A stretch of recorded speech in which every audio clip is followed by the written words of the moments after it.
Poseidon. An alien sci-fi romance. Book 2 in the Colony Aqua series. Written by Demelza Carlton. Autonarrated by AI Charlotte from Google. On a planet far from home, a solitary merman carved up corpses to sell to unsuspecting humans in the morning. The entrails were already in the bins out the back, waiting for the waste personnel to dispose of the evidence of tonight's carnage, because Sven was nothing if not efficient. He did like to take his time with the flesh though, slicing it up to make it as attractive as possible to a potential buyer. He shook his head. He didn't understand humans. Not at all. What could be attractive about a piece of dead flesh, usually hours or even days old, sometimes even frozen for who knew how long, instead of a live body that wreathed beneath you in its death throes as you decided it was the one that would have to die for your dinner? Gah, it was enough to make him hungry just thinking about it. He should finish up and head home, like the others had. He'd done plenty for today, and he could always do more tomorrow. A bang and a splash sounded from the front of the shop. "Hello," Sven called, lifting his knife so that blood ran down the blade onto his fingers, where it blended in with the rest. A splash, then the squeak of flesh hitting the side of a glass tank and being scraped along it. "Stop fighting. Bloody teenagers." Didn't matter what species, the males always seemed to want to fight. Even his kind, though it had been centuries since any of them had. Except for Halcyon, of course, but she was special. All kinds of special. And the reason he was in the back of the shop, late at night, hacking bits up instead of at home with his own people. He should be there, paying attention to one of the lovely girls who thought the leader of the mare community in the colony was important enough to spend time with. Instead of ignoring him for some human who could scarcely swim. With one savage blow, Sven severed another head and focused on slicing the finest fillets on New Hope. Perhaps in the whole Alton system. Humans just didn't deserve them. When Minali returned to the watch office, she was surprised to hear applause. Had someone broken the donut eating record already? There wasn't a donut to be seen, but then there wouldn't be if someone had eaten them all, she reasoned. Lieutenant Diamond, her supervisor, appeared in front of her, holding out his hand. "Good going, Detective Mermen." He nearly crushed her fingers, he shook her hand so hard. "And Detective Small too. Biggest drug bust in the history of the colony." Diamond beamed. "And we all thought it was drones flying in somehow. Where did you get the idea they were using the prostitutes to bring it in?" Phil opened his mouth to reply, but Minali got in first. It was Phil. He thought of body cavity searches. "I didn't think it was a good idea at first." She grimaced as she remembered the terror on the girl's face when Phil had mentioned the search as a joke. What kind of prostitute was terrified of being penetrated? Either she'd made a very poor job choice or she had something to hide. Gambling on the latter, Minali had called Phil's bluff and insisted on the search. And hit pay dirt. But it never hurts to be thorough, so. Laughter echoed around the office. Minali was glad the girls couldn't hear it down in the cells. They'd be up on minor charges with a night or two in the cells and a fine, no more, but their boss would probably be shipped off planet to face the authorities on Elysium. Elysium had a zero-tolerance policy on drug dealers, and a dim view on sex slavery too. He wouldn't see daylight again for a long, long time. "It feels so good to wrap this case up, I'm going for a beer." "Who's with me?" Phil shouted. "To the moon and sixpence." A chorus of shouts told him half the office was up for a drink, it being a Friday night and all. "You coming, babe?" Phil asked Minali. She shook her head. "That report won't write itself." Phil laughed. "After a couple of beers, you bet it will. Come with us." "No." His smile faltered for a moment, before he hitched it back up. All right then, I'll have one for you. You better be home before I am though, 'cause that bed's sure cold without you. If anyone in the office hadn't known he was her partner in more than the professional sense, they did now. Whoops and catcalls followed his words as the mass exodus began, leaving only Minali behind.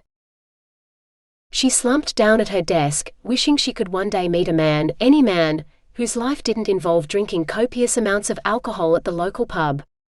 From her drunkard father to her equally inebriated ex-husband, her experience with alcohol only led to violence, anger and pain. Hers more often than not, and she bore the scars to prove it. Back before her dad had drunk himself to death and she'd showed up in hospital with a broken bottle embedded in her shoulder, courtesy of her loving ex-husband, she might have considered going for a drink. One drink couldn't hurt, right? But her shoulder ached, reminding her that it could. Sighing, she got to work. She'd rather write up the report anyway, closing this week with the successful end to a difficult case so she'd have a fresh assignment in the morning. She'd take anything that didn't involve body cavity searches of titans. She shuddered. Some of those creatures had fur or scales or more orifices than any being should have. Give her humans any day. At least they made sense biologically. The moon and sixpence thrummed with energy tonight, and it coursed through Bellina as readily as it did all the other bar patrons. Even the red-haired cook seemed to be affected by it, as she peeped hungrily through the serving window as if searching for someone. Bellina smiled, not needing to search. She had eyes for only one man, and he didn't know she existed. Maybe she'd work up the courage to change that tonight. She glided between patrons, wanting to be near him, even if he didn't look at her. She dodged around a watch officer who had a woman on each arm while he piggybacked a third, and almost bumped into him. She laid a hand on his arm to steady herself before she'd realized what she was doing. The contact was electric, holding her in place so she couldn't let go.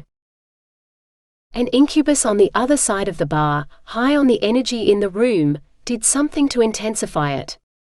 A casual spark blazed into a raging bushfire of lust. His eyes turned on her, taking in her fingers on his arm before settling on her face. Impossibly, recognition flared in his eyes. "You," he cried, loud enough to be heard over the music. "The girl of my dreams. Come here." As if in a dream, Bellina felt his arms wrap around her, reeling her in closer so that her body pressed against his. She melted in his embrace, barely believing such a thing was possible. Then he pressed his lips against hers as he kissed her. Bellina reeled, lost in the sensation as he set her lips, her tongue and then her whole body afire. How could one body know two, because they were so intertwined right now that he undoubtedly shared what she was feeling, contain so much emotion and energy without bursting? She couldn't, she was certain she couldn't. Breathless, panting, she pulled away from him. These feelings, these sensations were too heady for her. Too much for one night. Bellina stumbled through the crowd, intent on reaching the door and the cool night air outside. Her knees had gone strangely weak, so it felt like wading through neck-deep water as well as people. Yet she made it, nearly falling out the open door into the street. Bellina sucked in a deep breath, wondering if it was the first since he'd kissed her. Between her whirling head and her racing heartbeat, she could have happily slid to the ground and stared up at the dome above, just reliving that incredible kiss. "Wait!" She heard the shout from behind her and knew she couldn't stay here. Bellina bolted, not caring where her feet took her, as long as it was away. The patter of running feet behind her spurred her into going faster still. She couldn't seem to catch her breath, yet still she ran. Most of the shops here were shut, dark windows yawning like black holes on either side of her. She'd have dived into a black hole right now if it offered her an escape, but the shops were all dark and silent. All but one. The front of this shop was dark, true, but a light burned out the back in the office or the preparation area, while someone worked late.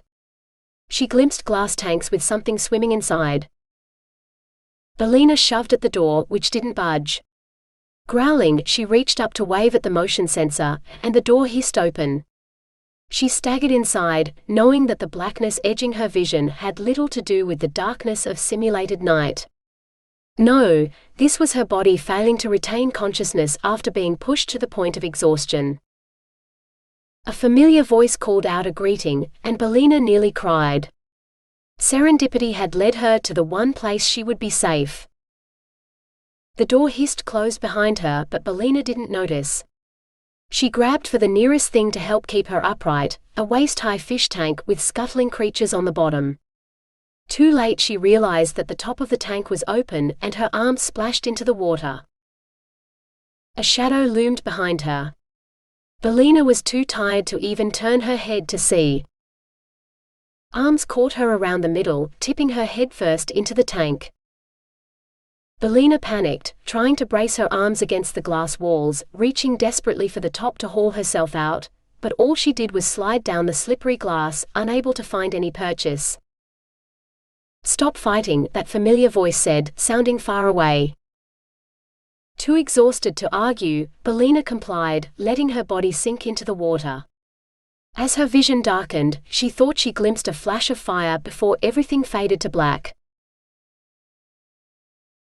Though her eyelids were so heavy they felt like they had lead weights attached to them, Minali worked doggedly at her report until it was complete. When she was certain she hadn't missed a single important detail, she saved it, sent it, and leaned back in her chair to rub her eyes. Phil swore he always needed a nightcap to help him sleep, but she could have slept upright in her chair. Better to sleep in a bed, if she could make it. She climbed wearily onto the speeder her rank as a detective entitled her to, blessing whichever colony designer had decided to make the vehicles self-driving, and programmed a course for Phil's apartment.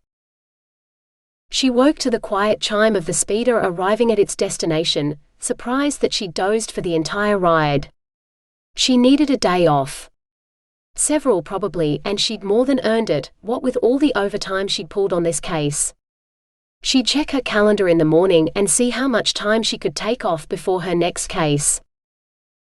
The corridor was empty as she palmed open the door to Phil's place, hoping he was back from the pub and still conscious. He might want to celebrate the end of a case with a drink, but she preferred a more intimate celebration in the privacy of the bedroom. The door hissed open and Minali's mouth dropped open too. Phil was home, but he wasn't alone. She counted no less than 4 women in the room with him, and none of them wore a scrap of clothing. Phil had one hand between one girl's legs while his other hand smacked another girl's bare butt. Every time he spanked her, the girl squealed out a number, like she was counting the blows. A third girl knelt in front of him, sucking on him like his nether regions were a lollipop, and the fourth girl had her head buried between the thighs of the third. The longer she looked, the more she saw. There was something otherworldly about each of the girls, whether it was the strange shimmer about them, the slightly off shade of their skin, or the unusual flexibility, that made Minali wonder if they were all some sort of shapeshifter. Titans and not human, she decided, feeling bile rise up in her throat. How could Phil cheat on her with 4 aliens, no less, on a night she'd counted on having him all to herself, without a case to distract them? "So you started celebrating without me," Minali said coldly. Phil finally noticed her. "Hey baby, I got lonely waiting for you." He extracted his hand from the first girl and wrapped his fingers around the third girl's ponytail, dragging her head away from him until his dick emerged from her mouth, moist and dripping from the girl's saliva. "Come give me some head. You suck better than this bitch." When the insulted girl tried to bite him with teeth turned suddenly to fangs, Phil slapped her face instead. Any desire Minali had felt drained away, to be replaced with cold fury. Not only had Phil cheated on her, but he was an abusive piece of trash like every other man she'd ever dated. "No Philibert, you suck," Minali said. "I hope your new friends drain you dry. And if you ever try to touch me again, I'll shoot you." She turned on her heel and walked out of his apartment and his life. If there was a man in the universe who didn't drink and would never hit a woman, Minali might date again. But who was she kidding? A man like that didn't exist. All men were assholes. She'd be better off alone, and good riddance to Phil and every other man like him. Who needed men anyway? They won't stop screwing around all night and they make so much noise I can't sleep, one mermaid shouted. She isn't taking care of her child properly. The baby cries all night, keeping us awake. If we can't sleep, what else are we supposed to do but have sex? The second girl fired back. Sven took a deep breath. It was barely daylight in the colony, but a leader's job hardly obeyed normal working hours. Besides, if he didn't deal with the girls' feud, no one would get any sleep. Melpomene, Melusine, I'll see what I can do about finding better accommodation for both of you. Perhaps if I moved Melusine to one of the apartments closer to the surface, little Thera wouldn't bother anyone so much when she cries. Once she starts sleeping through the night, you can always move back. Melpomene, Melusine isn't the only one who's commented on the noise. Perhaps if you and Theron could move to the pools, away from the sleeping cubicles, when you wish to be together, then you can make as much noise as you like without disturbing anyone's sleep. You're just jealous he likes me better than you. Melpomene hissed. You can have him, along with his limp dick and empty promises. Theron promised me he'd take care of Thera from the moment she was born, but instead of doing that, he's off screwing you. Melusine shot back. Sven knew he needed to have a word with Theron too. The two mermaids had been closer than sisters before he'd come between them. So close that everyone had thought the two were about to announce they'd make their partnership official, and yet they hadn't. Theron's messing with both of these friends' affections was disrupting their peaceful community more than he liked. Where's Theron? At work. He's opening the shop today, Melpomene said. Sven sighed. It was supposed to be his day off, but he'd have to go into the shop if he wanted any chance to speak to the merman privately. I'll see him this afternoon then. I'll speak to him then about, your concerns, ladies. And tell him to divide his time more evenly between the girls, or at the least fulfill his obligations with Thera, if he didn't like Melusine anymore. If Sven had children, he'd be the best father he could be. His thoughts darted to the other baby in the mare habitat, who was never the subject of a single complaint. Why, little Panacea was only a few weeks old, and her father was never far from her. Sven might not like the human, but he couldn't fault Galen as a father. If a human could face up to his responsibilities, Theron the merman had no excuse. Both girls thanked him and headed off in different directions. Sven let out a breath he hadn't even known he was holding. This leadership gig was harder than he'd thought it would be, but he wouldn't give it up for the world. He knew that before the day was over, things would be settled between Theron and his women, even if he had to hold Theron down and threaten to cut the man's balls off so he could give the girls one each to satisfy them. Mermaids were a bloodthirsty lot, and no mistake. Tonight, there would be peace in the mare community, because nothing should disturb their idyllic life. Such was the privilege of being a mare.